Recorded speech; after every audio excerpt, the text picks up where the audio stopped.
Hi, this is Elaine. Welcome and thanks so much for joining today. If you've ever struggled with adversity and need some inspiration to create meaningful change in your life, today's guest is here to show us how. Michael Levine is a certified strength and conditioning coach, a functional range conditioning mobility specialist, a yoga instructor, and the co-founder of Famiglia, a men's mental health initiative in Toronto. Michael is the creator of Mindful Method. He combines personal fitness coaching, strength training, yoga, and nutrition to support and coach people in their journey to heal the body and the mind. Michael, I'm thrilled to have you here today. Thank you so much for joining us. Thanks for having me. That was a great intro. Thanks, Elaine. So you have a really interesting journey, and you're someone who has gone through adversity and worked so hard to turn your life around. Take us back to the adventurous getaway you took in Whistler, BC in 2013, and let us know how it became such a life-altering event for you. Okay, yeah, that's a great question to start off with, I guess, talking about my journey and how it unfolded. So right out of school, I went to Western. I was studying business, and I was determined to get some kind of sales-oriented role. A lot of my friends were kind of rolling into banking, and coming out of the double cohort, I kind of naturally felt like that was a great place to start. It was a very secure position to start in, and sure enough, I found my way into working with the banks. In 2013, so I was, prior to the ski accident, I was building my client book of business as a financial advisor at one of the banks here in Toronto, downtown on Bay Street, and living a very fast-paced, kind of high-pressure, super competitive lifestyle. And 2013, so I grew up as a skier in a family of 4 boys. We were all, again, very competitive, always kind of very active as well. And at the time, my middle brother, JD, was a ski coach out in Whistler, and myself and a couple friends went out to visit him and went out for the March break ski trip in Whistler Blackcomb. And it was the 7th day of our ski adventures, and we decided to do a little backpacking in the backcountry. So hiking up in the backcountry, for those who don't know skiing. This was in Whistler Blackcomb, Vancouver, BC. We had set out early in the morning, 7 a.m., went up, we hiked up about 2 hours on into one of the highest peaks on Blackcomb. It was about 8,000 feet up. And our goal was to kind of ski down into the valley and then traverse up the backside of the Corona Bowl, is what it's called. And so my brother, as our kind of leader and person to guide us, who obviously knew the terrain very well, made sure we kind of had everything in place and in check setting out on that day. And we had checked kind of the conditions to what they were like. And in 2013, it was we had a very odd winter. It was very cold and then very warm, and it kind of kept fluctuating back and forth. And that day, it was mild. It was like kind of a perfect blue sky day, perfect for those who love to ski, and great conditions. And so we had skied down into the valley, and it was just kind of like, it was like that feeling of bliss when you kind of like, you almost feel like the flow state of mind, like everything is kind of stripped away, no distractions, and you're just kind of floating in air, for painting those a picture who don't ski. And so we had kind of got down into the valley, and we're ready to set out hiking up the backside of the mountain. Dave, one of my friends who was with us, was kind of ahead of me, and I was behind him, and my brother was about 30 feet behind me, getting ready to hike up with our gear on our back. And it was about maybe no more than 30 feet into it. It kind of took us by surprise out of nowhere. We were caught in an avalanche. So I was buried completely. Dave was sent past me. He was buried, and luckily he had his phone kind of out, somehow didn't get buried. So he kind of knew where he was when he kind of got out of it. My brother was buried to his chest. And they quickly got out, and immediately their reaction was, "Where's Mike?" I was kind of nowhere to be seen. Our stuff was strewn everywhere. When you're buried in something as extreme as that situation, all your gear and everything was kind of gone. Like, it was just kind of stripped and like literally bare. And so my brother was quick to react and knew that seconds mattered, and he had to think quickly and react quickly, and Dave was kind of quick to follow his lead. And they miraculously were able to find me. We had all the avalanche gear, thank God, knock on wood, on us to retrieve me and find me. And that was kind of the start of my life altering experience. That was it was kind of like I was reborn. So they pulled me out of about a 4-foot deep hole that the avalanche paramedic couldn't believe how well Dave, my brother JD, and a couple other guys that came into the scene executed in literally a matter of seconds, counted and mattered. So they pulled me out. I was unconscious, non-breathing, black and blue. I still had my helmet on. My goggles were kind of glued to my face. I was completely covered in snow.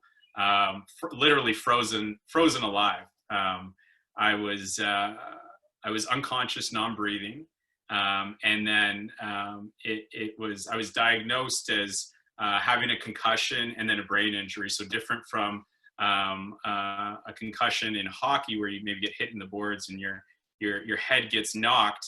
I had very, very severe whiplash and then suffocated. So a lot of the doctors, and which I'm going to talk about more, and part of my recovery was figuring it out on my own, because a lot of doctors hadn't dealt with someone ever who had survived an avalanche, because it is very rare. So that was kind of the start of my life altering, life changing experience. And kind of, it was like a wake up call, and I call it was a gift. It was kind of a blessing in disguise. And that kind of, from that moment on, it was like I was rebuilding one at a time, rebuilding the foundation, starting off with my health. First and foremost was kind of an eye opener, how I really had to drill home and be aware, I think more importantly, especially talking about mental health, how my body was feeling, both physically and mentally. So 7 years ago today, I there's not a day that goes by that maybe I don't think about it, or I'm reminded of it, or there's certain things in my day-to-day life that kind of trigger it, or that I kind of reflect on, I guess. So, I'm excited to be here and kind of share my journey, my recovery, and my story on mental health. So. Mm-hmm. Thank you so much for sharing that. I'm so curious, because now you've sort of gone on and you've done your own personal healing journey, and now you've gone on to support other people. So I'm curious, was this passion to support people alive in you before, before this traumatic brain injury? Did you feel stagnant? Did you feel misaligned or stuck, like you weren't on the right path? Tell us a little bit more about this.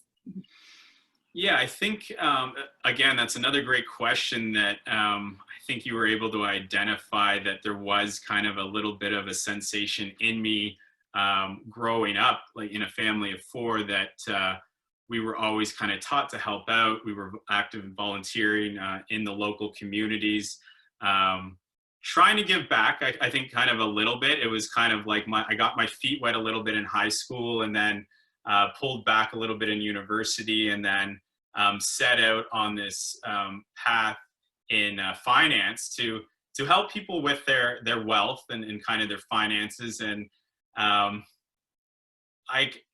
before the accident, I thought maybe that would satisfy my urge and my need to kind of help others in the community. And then quickly, my values were literally just turned upside down after the avalanche. And it was like, first of all, I need to focus on my health. And then second of all, once I kind of get over that hurdle of the recovery process and journey, how can I share my 7 years of recovery and meeting with so many different therapists and physios, chiros, and an abundance of different professionals? How can I share this story with others impact them and kind of help them heal on their journey. So yeah, it kind of came full circle. More so recently in the last couple of years, I'd say, to align my values of helping others in the community. And now it's kind of come full circle with my own business of coaching people to their optimal health and getting them fit and feeling good and feeling kind of their best. So I love it. Thank you. yeah. For our listeners today, I'd love if you can tell us a little bit more about the lessons that you gleaned from this really challenging experience, and how did these lessons really shape and inform this new path that you're on? So I wrote something out this morning, and for those that can't see, it says breathe. So that was kind of like my first lesson that I learned, was just kind of to stop and take a moment to breathe. And I know sometimes it's really easy to say, and that's kind of something I continually need to practice and continually coach even through with my clients and all the different sessions I'm leading today, is to take a step back. Like when I tell my story, it's like in 2013, I lost my breath.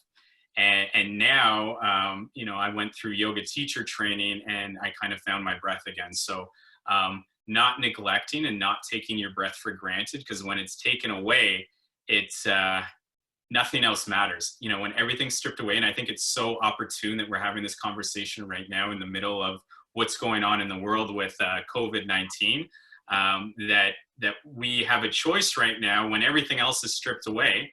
What are you going to focus on right now? Is it your health? And so the first lesson was focusing on my health. I needed to get better, even though doctors said I wouldn't make a full recovery. It was almost like a game for me to kind of beat them into showing them that I could overcome this, and that I could lift weights again. I wasn't lifting weights for 2 years. That I could run again.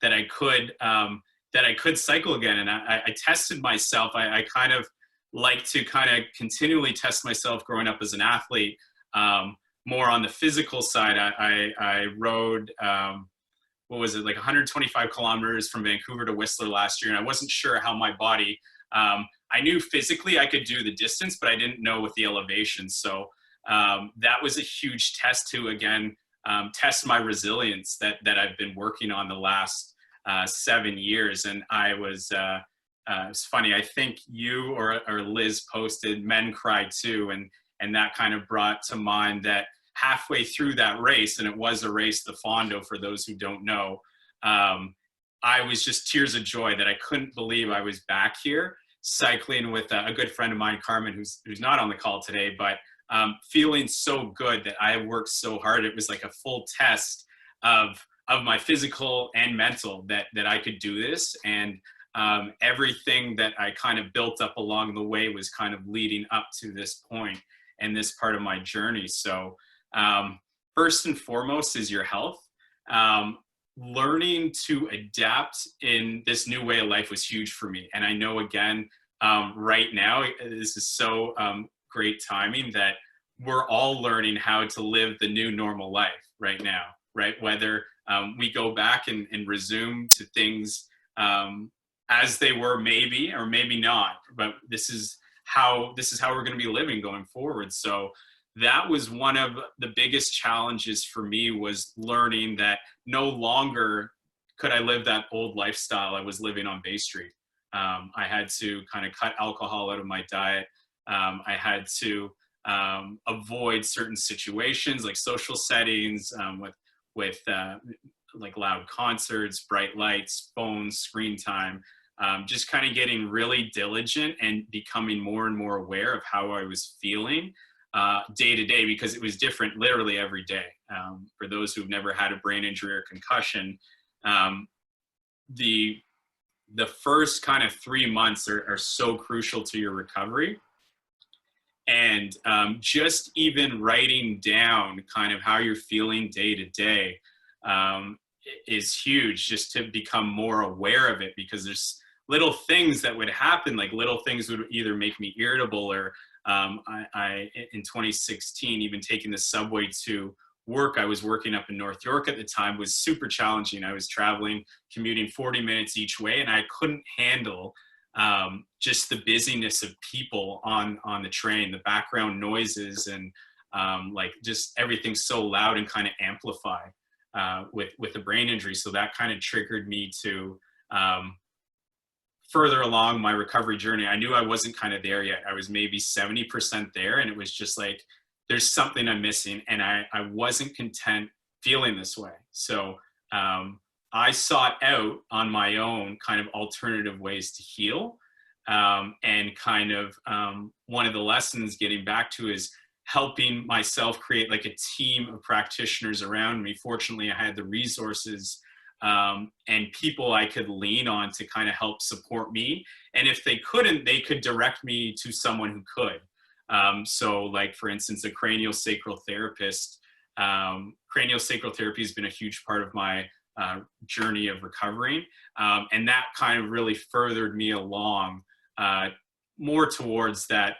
I hate to say 100% recovery because I don't think I'll ever be at that 100%, but that was huge in learning how, again, my body was feeling when I was getting headaches, that I needed to stop, pause, reset, take a breath, right? And kind of continually remind myself. Setting limits was really big for me. So again, getting back to no longer could I handle as many activities or tasks in a given day. So I had to cut that back and start with maybe 2 or 3 tasks a day. When I first kind of got back into working, I pared back. I was doing maybe 10, 15 hours a week, working with a friend of mine, Garrison Bespoke, a custom suit shop here in Toronto, to just kind of get myself back into a social setting and starting to talk to people and kind of easing my way, similar to an athlete who's trying to get back after an injury. You're kind of easing your way back into the gym or back into running.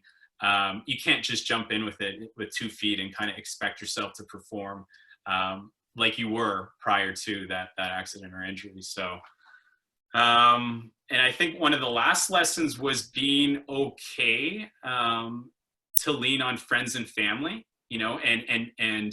and I remembered, so the avalanche paramedic, right when I was rescued, said, it's going to be really important for you to share your journey and share your story to others who are maybe skiers and who maybe aren't skiers, because it's so important for others to hear those struggles. And, maybe they can relate, maybe they can't, but certainly people have gone through, and especially right now are going through a super challenging time, and have lost maybe that sense of comfort with the day-to-day routine. So, being okay to talk to other people. And that's what kind of prompted the men's mental health initiative. Dr. Alex St. Pierre and I started Famiglia here in Toronto to bring men together in the community to talk about our challenges and what we've been going through, and for it to be okay to share it, in a safe, secure environment, and to give each other a hug at the end of the day, and it's like, we're going to be okay. So, yeah. I love that. Thank you. I'm so glad that you brought that up. 2 parts. The first part was about seeking out practitioners or a team. And then the second part about seeking the support of friends and family. Because I really, I've been doing a lot of reading, and I've been hearing a lot about the research that's coming out lately, that there's a silent crisis in men's mental health. And I'm sort of reminded of that famous quote by Thoreau, who says, most people live quiet lives of desperation. So that sort of leads into what I want to talk about next, which is about resilience. For those that are listening right now who maybe haven't gone through something extreme like a traumatic brain injury, and they're sort of thinking, okay, well, what if I don't have a life-changing event? What about, everyday stresses or illnesses or difficulties or disappointments? I'd love if we can talk about the importance of growing our inner strength and our resilience. And what would you recommend to somebody who is struggling right now with those everyday life stressors, or even confronted with the choice to change the direction of their life if they're feeling stagnant or stuck?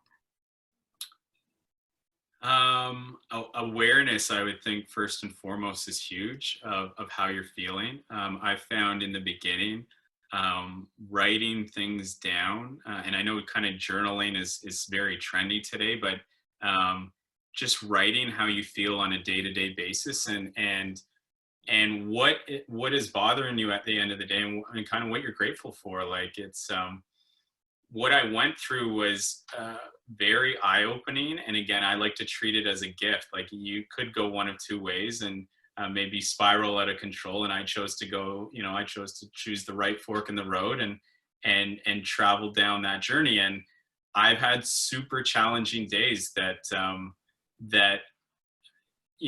I knew kind of at the end of the tunnel, I have to go through it to kind of move forward. But there were definitely days that I really struggled with physically and emotionally. And what helped me kind of get through it was focusing on that self-care word that kind of everyone's throwing around today.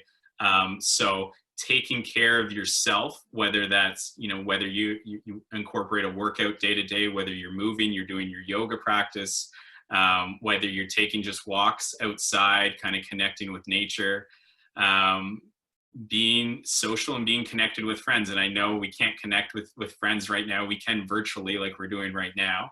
And that's so important. That's all we have right now. Learning how to say no was a huge thing, because before my accident, I was always yes. Yes, I'll go out. Yes, I'll join you for the party. Yes, I'll go out to this restaurant, try this new spot, go traveling. And it was kind of like nonstop. It was just kind of like rolling out of control almost. And then very quickly, I had to literally flip the switch and say, no, that's not going to serve me, or it's not going to add value, or I'm not going to feel good after I, engage with friends going out drinking, or whatever that might be. So kind of almost anticipating how you're going to feel after an event or an outcome of an activity you're going to put yourself through. And it reminds me of the quote of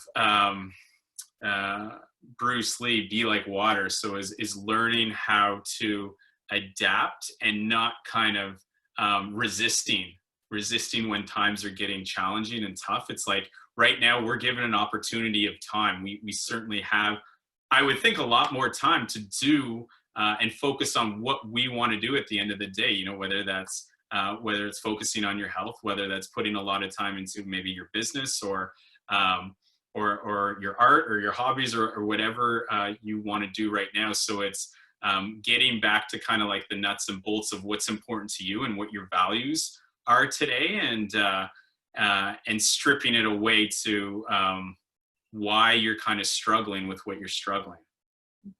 Yeah, I love that. I often like to ask myself, did I overcome resistance today? Because I feel like that's such a big part of growth, and that sort of mindset of overcoming things that might be challenging for us. Mm-hmm. Let's talk a little bit about your own self-care. Mm-hmm. What are some of the most essential practices that you've mastered, maybe as a result of the injury, but even so, just what is really important for you now at this point in your life? So again, I'm going to come back to learn how to breathe. That's kind of a never-ending practice, and it was kind of a wake-up call when I did yoga teacher training. I did it in 2017 with Yoga Space, and never looked back. It was such an eye-opening experience. The community really took me in, and I was the only guy in the class of, I think, 25 women, and I felt at home. So it was engaging in my yoga practice daily, if I can, is a huge part of my self-care right now. Having kind of that weekly routine and breaking it down daily of tasks I want to accomplish for the week or for the day, having an agenda to kind of follow. So I like to have a morning routine to try to wake up at a consistent time on a day-to-day basis. Going to sleep at a consistent time on a day-to-day basis as well is huge. Sleep has been a huge part of my recovery, and I know I can't skip on sleep. If I do, that's not going to set me up for success the following day, and I'm not going to be able to operate at my best. So sleep is a huge part of my self-care. Nutrition. I thought prior to the injury, the accident, I was eating fairly well, and quickly realized, meeting with a nutritionist, actually a couple nutritionists, my mom is now a nutritionist, that I really needed to tweak and fine tune my diet to improve and promote brain health, and adding supplements into my diet, and really only putting into my body good food and healthy meals. And learning how to make healthy meals was kind of huge for me too, and no longer eating out a lot, and not knowing what's in each and every meal. So nutrition's been huge. Working out. So I was off weight training and running for 2 years, and I slowly had to learn how to work out again in kind of my new body. It was like, again, building, as I like to call it, kind of like those layers. Every time, each workout, you're kind of like shedding new skin, you're sweating, you're pushing your body maybe a little bit more each and every time. So working out minimum, I try at least 5 to 6 days a week. So whether that's with weight training, whether that's a HIIT class, there's so many great yoga classes on Instagram Live right now, whether that's cycling, I like to road bike, as I mentioned. So is moving the body is so important for me to feel good. And I always like to start my day with breathing, with meditation. I've tried with different apps, and I found for me, it was just too busy for the mind. So just quiet. The mornings are such a special time of day to really hone in on how you're feeling and what you kind of want to achieve for the day. So setting my days up for success first thing in the morning, doing a little bit of writing, I've been working on writing this story actually that I'm sharing with you today, and would like to publish it one day. So taking minimum 15 minutes to half an hour in the morning to write, just to kind of let my mind flow. And at the same thing, at the end of the day, I kind of like to let go of my thoughts. So maybe certain things I wasn't able to accomplish today, I'll leave it for tomorrow and kind of shut it down. Trying to stay off screens right before bed. I'll maybe do some light reading right before bed. And putting my phone away has been huge. And it's so hard right now because it's so, I know everyone's kind of glued to their phones, and you're kind of getting constant messages, and we love the attention, and it's just so easy. But at the same time, it's so important to put it away and take that time for you to kind of rest and rebuild. So, yeah. Yeah, absolutely. I'd love if you can tell us a little bit more about Famiglia, specifically for the males in the community that are listening right now, and also for anybody that wants to be a part of the great work that you're putting out into the world. I know that you're very active right now. Where can our listeners find you? Yeah, so Famiglia, we started again with Dr. Alex St. Pierre here in Toronto. He recently opened his own gym called Strong in the West End, Queen and Dufferin. So we, how that started is I joined him for a workout back in the spring in May, and we started talking as kind of and it's funny because I don't work out often with others. It's usually by myself. That's my time for me to focus on whatever I want to get through in the workout.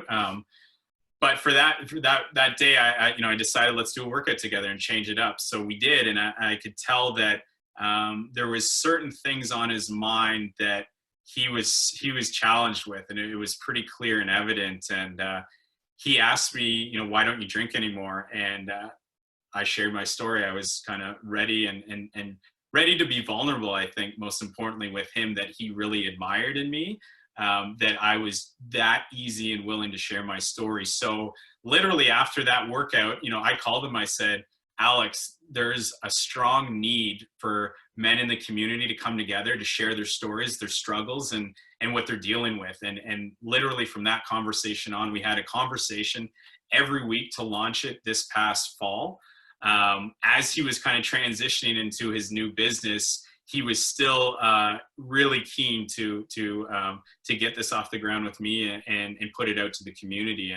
And sure enough, we did. So it was, we brought 6 people together, myself included and himself, to share their story on mental health, and do a workout together. Because when we sweat together, it's like, let all your ambitions go, and it's like, forget about looking good or feeling good. And it's just like, let's sweat it out together and just kind of have that real connection with each other, and especially men, with no one watching and not feeling insecure. And so we started off, we did one every 2 weeks, from October it went into December. We skipped a couple days, of guys in the fitness industry sharing their story and then leading us through a workout. So it was powerful. We had anywhere from 5 to 15 people join us at a given time. And there was no way to replicate that experience unless you were there. It was just so powerful to see the look on people's faces, to put your phones away, to have those conversations and look people in the eye and tell people, this is what I was struggling with, whether it was like an abusive relationship growing up with your parents, whether it was abusive relationship with your spouse or loved ones. There was just so much that came out of it. A lot of tears were shed, and a lot of laughs and smiles and even hugs. And we grew closer together as a community. And we got a lot of great feedback and want to continue it. So it's been put on pause right now. We'd like to kind of get back to it. The next chapter of it is John Schust is one of the other guys who's owner of Stay Gold, another gym in the West End, has been taken the initiative to lead a secret location every month. So whether it's helping out at a food bank, whether it's doing a sweat together somewhere across Toronto, it's like 48 hours before he lets us know what the venue is going to be and where it is. So when the lockdown is kind of over, then we're kind of going to get back to that, and everyone is welcome to join. So you can find me on Instagram at Coach M Levine, and my website's mindfulmethodcoach.com. And it's just kind of spreading the word and being available to others now in the community who are going through those challenging times. And if you're struggling right now, then reach out, whether it's to me, whether it's to a loved one or someone closer to you, or maybe not close to you. And be okay with reaching out. Like, we all need that support. We all need it. It takes time and effort to build these communities, especially right now, and these relationships. Not only being okay to reach out to others, but I think also being available for others if they need it too, and having those check-ins on an ongoing basis. So, yeah. From my experience, from my communities, my family, my friends, I certainly see the need for men's mental health support. So I'm so grateful for the work that you're doing, for the work that you're, putting out and offering for men and communities alike. I want to thank you so much for joining us today. Thank you again for taking the time here and chatting with us. Thanks, Michael. Thanks, Elaine. Yeah, I appreciate it. It's been great to be here. All right. So what we're going to do now, for those that are listening in the chat, is we're going to open up the floor to questions. Jane says, thanks a lot, Michael. Elizabeth says, love the initiative. Sounds really powerful for men to connect with other men who are open to being vulnerable. Absolutely. That vulnerability piece, I think, is key. Can you tell us a little bit about that vulnerability and maybe your experience with it, how you've seen other men sort of, work through vulnerability? Yeah, I think I kind of started learning that in being okay with sharing how I felt after the accident. It was like, why was I holding back and not being, as I know, as a guy, it's so hard to share and talk about our emotions and feelings, and it's, it takes me back to, I was invited to a retreat with Lululemon. It was the first time they did this retreat to those in the community who weren't working with Lululemon, and then they brought people working with Lululemon together. So it was up in Muskoka, and that was the first time at the end of the retreat I was able to share my story amongst 30 people that I got to know a lot better that weekend, and felt good about sharing. I literally talked for maybe 5 or 10 minutes. I cried standing up in front of 30. It was men, actually. It was a men's retreat. And that was kind of the start of putting myself out there. and of being okay with it. And, you know, it's not going to be easy. That's for sure. It's going to be hard as hell to put yourself on the line and maybe not look the way you want to look. And, you know, maybe your hair doesn't look great that day, or maybe you didn't say what you wanted to say, but having that strength and that confidence to kind of put yourself out there, and, you know, sure enough, people will be able to kind of gravitate towards it, or learn from it. So yeah, that's kind of something. The vulnerability piece is something that I continually kind of like to evolve and continue, like the same way I challenge myself physically, the same way as I like to put myself out on the line, like trying something different. You know, I was teaching with Lululemon. I was teaching yoga on Sundays before this lockdown happened. And then again, I had to revamp my whole business model. I was working one-on-one in person with clients, and then had to quickly transition to online and Zoom. And it was like, okay, this is totally new. And it's like, I knew a little bit about it, but it was learning to adapt again. So I'm like, okay, I know this. I've done this before. It's like, okay, let's take a step back. What do I want to focus on? What do I want to put out there? And how do I envision it? So, you know, putting yourself out there, maybe it seems like I come across like it's easy to do, but yeah, it's super hard to do. And you can learn a lot about it at the same time. It's a great learning experience. So that vulnerability piece also started when I did the Landmark Forum. And for those who don't know, it's a 48-hour intensive weekend course of literally stripping everything away and getting into the roots of what's really bothering you, what's challenging you, and what's, you know, how are you going to grow from here? And what's holding you back, most importantly, I think, from, you know, whether it's starting your own business, whether it's working on a relationship, maybe it's leaving a relationship, maybe it's moving across the world. It was, that was a huge eye-opener I did right before yoga teacher training, and was awesome. I highly recommend anyone to do that. So I see some questions here, maybe from Francis. Yeah, we've got a question from Shane. Shane says, thanks a lot, Michael. Congrats on the no drinking. What tips would you give to people that are trying to quit? Ooh, that's yeah, that's tough. That was trying to quit. So is kind of getting back to what feels good for you. Like, I knew if I had a drink, so after my recovery, I didn't stop drinking. Doctors even said, you know, it's okay to have a drink here and there, you know, have that one glass of wine with meals. And I would have that glass of wine or have that beer. I was a beer drinker growing up, and of course, university. It was not feeling good to me the next day. I kind of woke up and I felt like I got flattened by a truck. Like I had like 10 beers or, you know, like 5 shots. And it was, I kind of always bring it back to how am I going to feel if I go down that road, you know? So Shane, maybe you don't feel that way.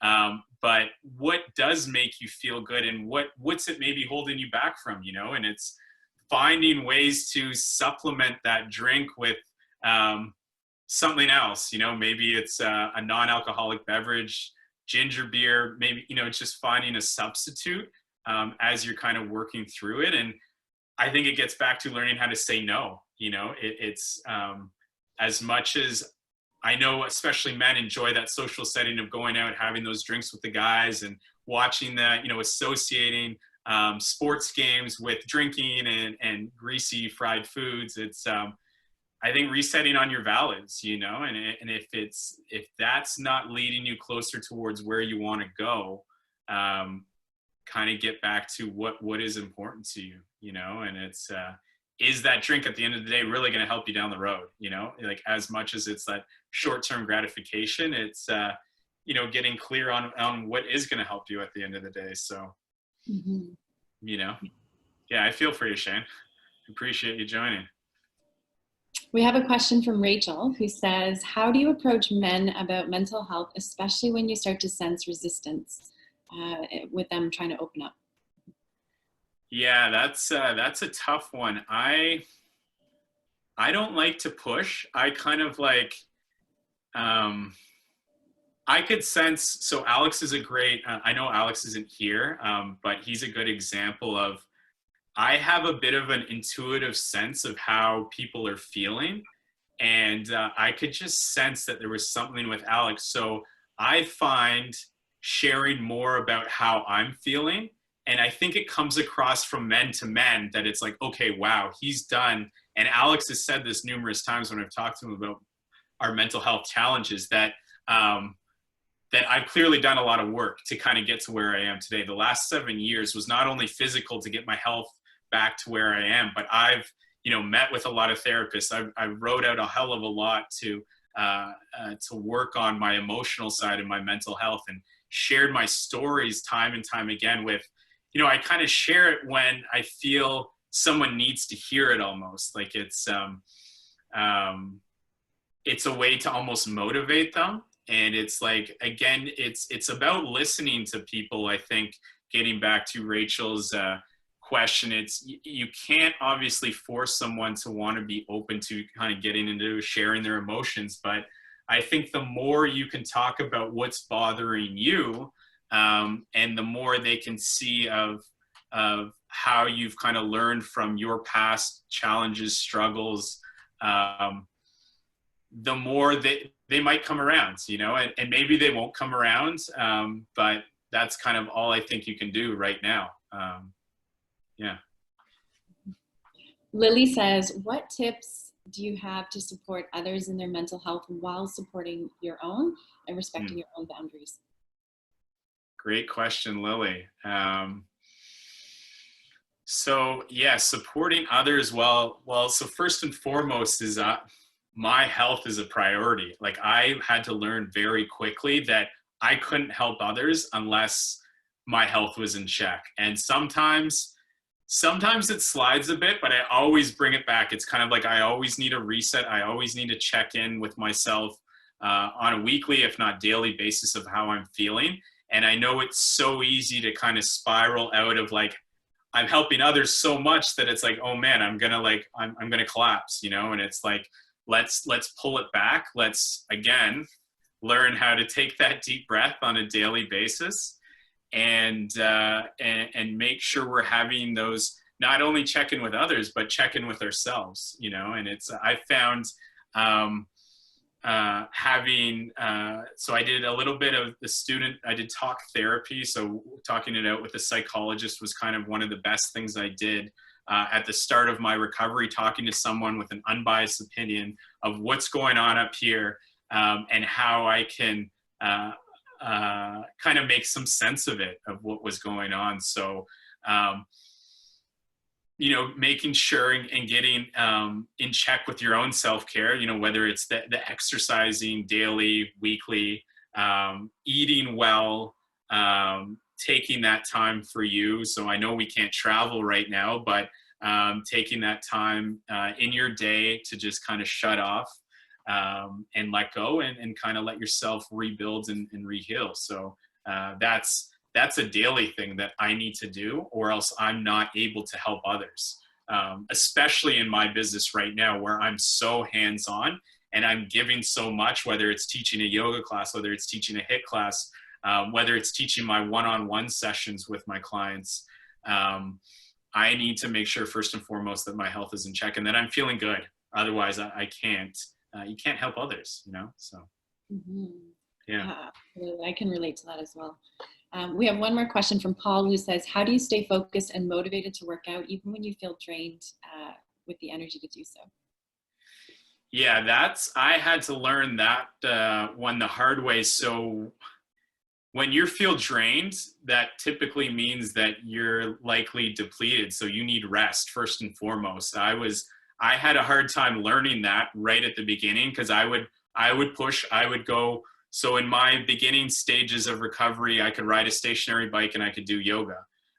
So sometimes on the stationary, I would push it a little bit more and feel okay during, but the next day I'd be wiped out. So there's no point in going, in forcing yourself. If you feel drained, take that time to rest, reset, go for a walk, get some fresh air, maybe do some yoga. I find just moving on my mat, every time I come back to my mat, it's kind of like a way to regenerate my mind and body. And it's like, it doesn't always have to be a sweaty, intense workout or lifting heavy weights. It can be just as easy as doing some stretching on your mat to kind of give yourself some more energy and focus to kind of get back to that workout or that run.